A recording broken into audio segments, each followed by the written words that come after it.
would have thought the demand for ductless heat pump has hit such a peak that even homeowners are trying to do it yourself. Is this a good idea? I think our industry knows it's not, but there's some decent arguments for those that are unaware of some of the pitfalls.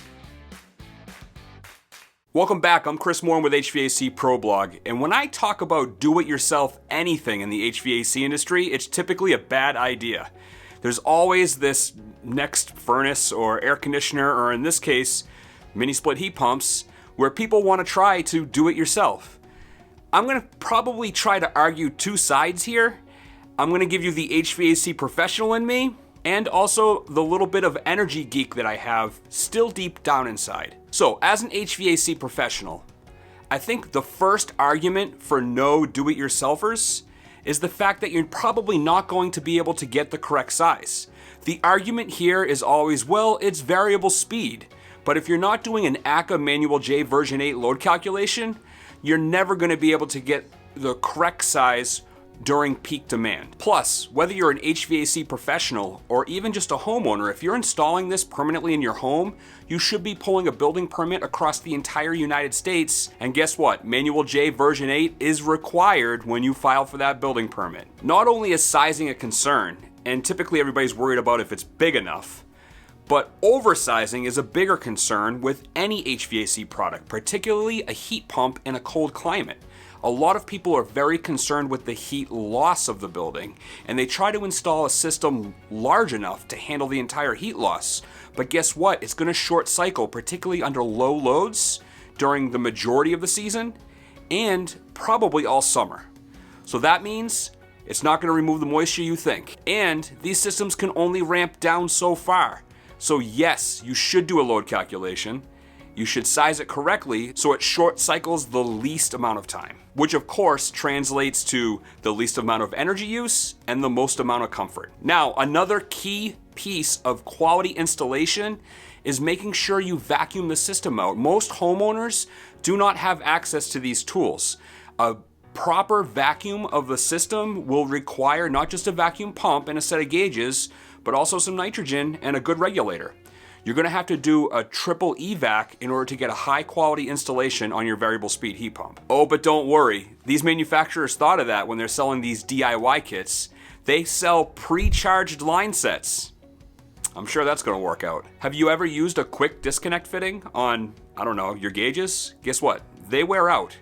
And that's probably going to happen to that system too when it's taken apart and put away for the winter if they're not going to use it to heat their house. These systems are not like the typical window units, but that's how they're being built because they're quieter and more efficient. Now, speaking of efficient, we can't overlook the fact that these systems that are DIY are typically 115 volt, the least efficient ductless systems that you can buy on the market. And when I say least efficient, that's typically 13 to 14.5 SEER depending on where you are in the country.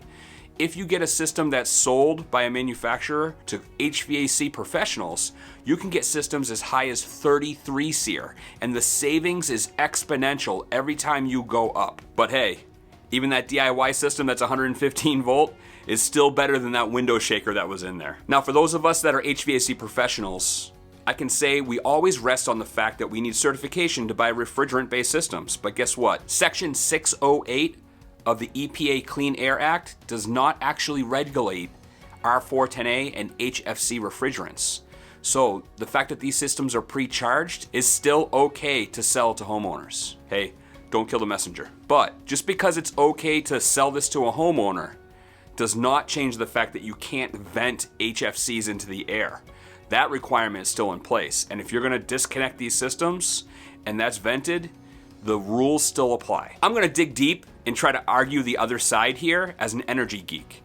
When you talk about energy savings of a DIY ductless system that's just 115 volt versus a 7 or 8 SEER window shaker, it is a huge savings that would actually really go a long way to save some energy on our grid during peak demand.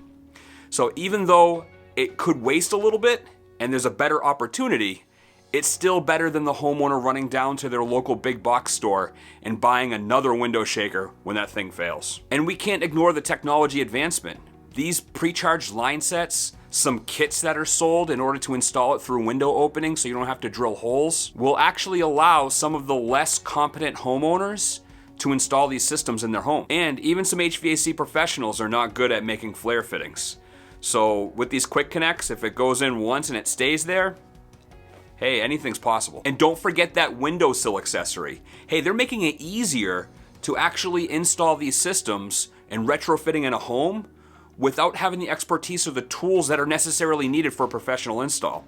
Don't get me wrong, I'm an HVAC professional at heart to start with, and I will always argue for the first part of a properly sized system with a high quality installation. So if we put all of the negatives aside, do you really think we could trust homeowners that have no industry experience to install these things on their own?